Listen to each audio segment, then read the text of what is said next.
Welcome into The Checklist, brought to you by Secure Mac. I'm Ken Ray. I'm Nicholas Raba. And I'm Nicholas Tacek.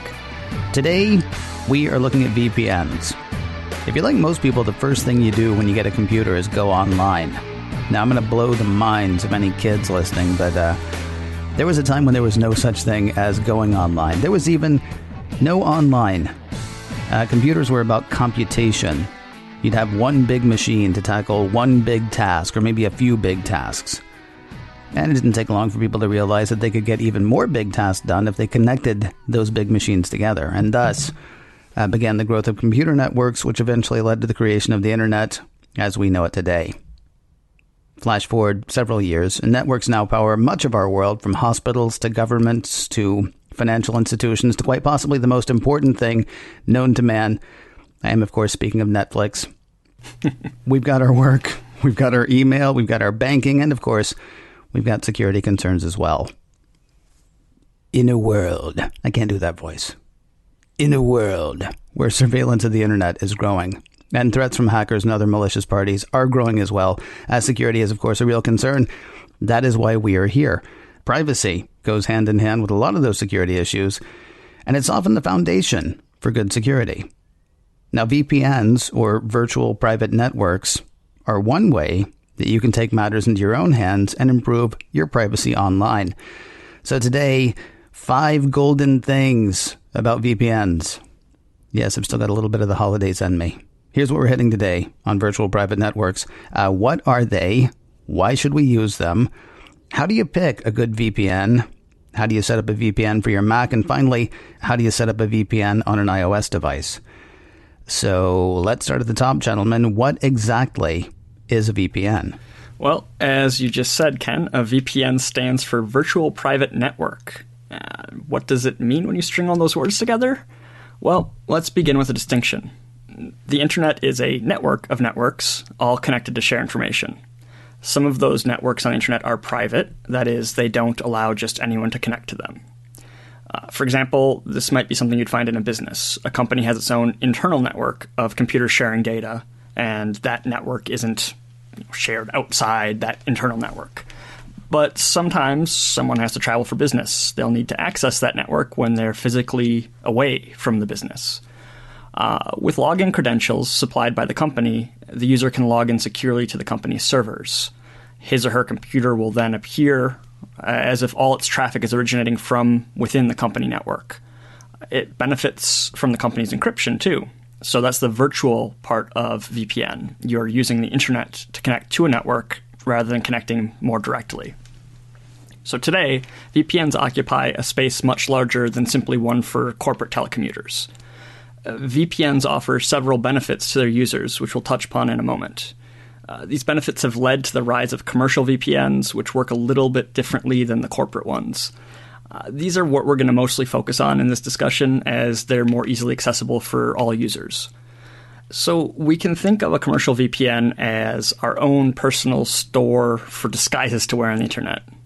You connect your computer via a service to a VPN server over what's known as an encrypted tunnel. Now, all information, like your requested website URLs, passes back and forth through this tunnel securely. The data isn't visible outside of that tunnel, so anybody else on whatever network you're on can't see it. The server then passes that request along to whatever website you entered in your browser bar. So your data appears to come from the VPN server to the website, no matter where your computer is in the world. So if you're in America connecting to a VPN server in Australia, you'll look like an Aussie computer based on your IP address. So that all sounds good. I guess the question though is, do I need to use a VPN for everything? Do I need to use a VPN for certain things? I mean, when and why should we actually be using a VPN? The reasons you should consider using a VPN are many, but the main advantage, it's clear and simple to understand, and that's privacy. Right now, your internet traffic is relatively exposed to the world. Not only do you expose your IP address and your machine information to websites that you choose to visit, but your ISP, of course, and perhaps even the government, your traffic could be snooped on with ease. That's simply the nature of the way basic internet connections work. When you connect to a VPN, though, the encryption tunnel between your computer and the VPN server ensures that the data you transmit isn't exposed. The privacy advantage you gain with a VPN is immense. And as a side note, we think it's important to differentiate between privacy and being anonymous. With the VPN, your browsing will be private, but not anonymous. While you'll appear to originate from the VPN, your server still ultimately knows who you are. Using a different browser solution in conjunction with the VPN, like Tor, is the only way you could really be truly anonymous online today. Besides privacy, VPNs have practical applications as well. For example, what if you're traveling and you need to connect to the web, but only insecure connections are available? Use your VPN. The encryption used shields sensitive data like your usernames and passwords from hackers who might want to sniff the data from the network. Again, a VPN isn't a foolproof solution here. However, it's going to protect you from many of the common threats that you might encounter on public Wi-Fi. So it's definitely worth your time. One other perk to using a VPN is that you could take advantage of your new geographical IP address to bypass region blocks put in place around the web. So let's consider travel, for example. What if you're overseas and you want to watch some Netflix, but the country you're in has a different catalog available for viewing? It's frustrating. Nothing a VPN can't fix. You could quickly regain access to your U.S. catalog with the right VPN, choosing an IP address within the United States. All right. You actually brought up a few things there that I have questions about, starting with the anonymity versus privacy thing. It's... To the outside observer, you look anonymous, don't you? I mean, yes, your stuff is still going through somebody else's server, and so your VPN, I assume, the VPN that you use would actually still be able to track down who you are and where you went unless they're taking pains to do that. I mean, some VPNs, it seems, are set up so that you can feel secure when you're someplace else, but they're not so much aimed at the privacy thing. Other VPNs, at least that I've heard about, once you dial into their server, then they do things to anonymize your traffic while you're there. So, I mean, they've kind of got you. I guess the question I'm asking is, are there differences between anonymity and privacy and the VPNs that you choose? It would depend on the service. I mean, ultimately, depending on what country the VPN is hosted in, depending on the laws and government stuff there, if the authorities can just get a warrant for their records and they have records, they can still find out who you are. And that's kind of the difference between privacy and anonymity is you've got, are you completely anonymous to everybody, including your VPN provider? Because that's going to be your the weak link with regards to hiding yourself online, if you were doing something illegal or otherwise got somebody's attention and they wanted to figure out who you were. Right. For your general, like if you're worried about somebody sniffing your network traffic at a hotel while you're traveling or a coffee shop or whatever, that's much more in line with the traditional use of a VPN. Okay. So barring any extra steps that a VPN might take to anonymize your data or, the privacy concern, I mean, how do you go about just like, let's say you're not trying to figure out how do I both be private and be anonymous. Let's just say you're trying to figure out just a run-of-the-mill VPN. How do you go about selecting one? Well, there is fierce competition in the market for VPNs. And there are many, many different types you can find. We've discussed already, for example, the way that businesses can create their own VPNs for their employees to use when working remotely. If you have access to a corporate VPN, it's often good enough for protecting your privacy on public Wi-Fi and keeping your transmitted data locked down. However, it might not be as robust a solution as you might like. Also, one thing to consider if you're using a company VPN is it typically requires compliance with the company policy for network usage. So, surfing to some websites might not be allowed, depending on your company. And also, not everybody has access to one of those corporate VPNs. So what if you want to be able to access your home network while you're away? That's one possibility. Some routers come equipped from the factory with the ability to enable VPN functionality. You can also choose to use a well-known custom router firmware called DDWRT to customize a router of your choice to act as a VPN, although that's kind of advanced in terms of complexity. It can range from extremely simple to highly technical with a lot of middle ground, but for the sake of time, we won't delve into that for home network VPNs on this episode. But broadly speaking, a good option if you only need basic VPN functionality, that is encryption and private browsing away from home. You can still mask your IP, but it will remain in your country of origin. There are also some basic online VPNs you can use as well. These would often take the form of a browser plugin. One that many people have probably heard of is the Ola Unblocker. It's a solid option. It provides you with the ability to set which country from which you want your browser's IP address to originate. Plenty of other options from which to choose. These services are a good middle ground between setting one up yourself at home and a commercial service. The ability to quickly select your server of choice is a plus. As always, do your research up front.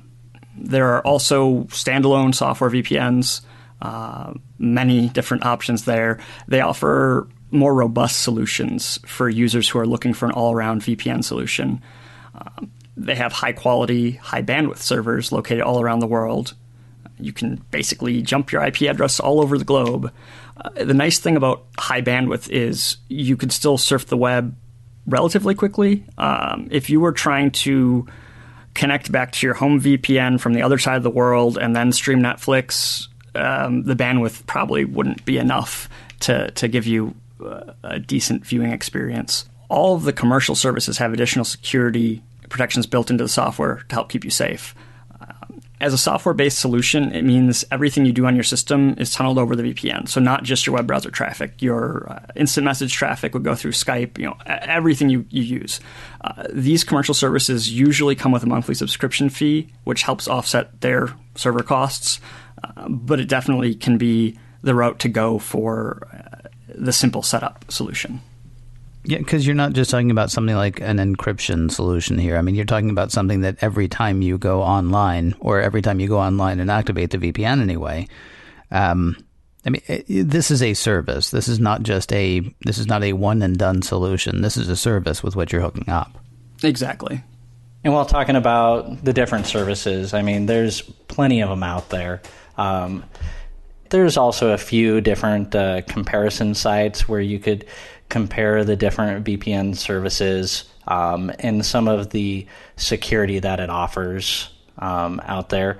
One of the most reputable ones is that one, privacysite.net. They have a pretty detailed comparison chart that shows which ones say that they log data and some of the other aspects that you hope to gain the anonymous aspect to it. Now, by mentioning URL, you just created more work for Nick, right? Nick, I have to ask, can we be sure that link at least is up on the site associated with today's episode? Sure thing. Excellent. So everybody, when you're trying to remember what it was that Mr. Rabba said, trust Mr. Tacek to have that information up on episode 19. And you can find that at securemac.com/checklist. And if you missed that, Nick's not going to put that up on the site because that's our site. But we will mention it again later in the show. So let's move on. We've established what a VPN is. We've established why we might want to use a VPN or why we do want to use a VPN. Let's talk about how we set one up on our Mac. The answer depends a little on which type of service you'll be using. For example, if all you want to do is a browser-based VPN to get around a block on some web pages, installing it to your browser is pretty self-explanatory. In similar vein, setting up a router-based VPN has more to do with the actual router than it does your Mac. However, connecting to your home VPN or work VPN works much the same regarding setup. So let's quickly run over where to look for these settings. First, head over to your Mac system preferences and call up your network settings. Click the plus button and add a new connection. Select your interface type as VPN. At this stage, you'll need to know the basic info about the VPN which you're connecting. That means the type of server it is, the server address, your username and password for the network. After entering all of this, all you have to do is press connect. As for standalone services, the process is, of course, a much easier solution. Just download and install whatever client provided by your VPN company. Browse the available servers and choose which one you want to use. It really is that simple. For many VPN programs, it's just a matter of clicking a button and suddenly you're browsing privately. Yeah, those are the ones with which I'm familiar. I've used a couple, and I like that. There's a little icon, up in the toolbar, up at the top of the page, and you just choose the server that you want, and you get going. Now, what you just talked about is true for the Mac, but there are lots of people who, I actually know people who are part of the Apple ecosystem who don't own a Mac. They do all their communication on their iPhone. They do what, used to be called computing.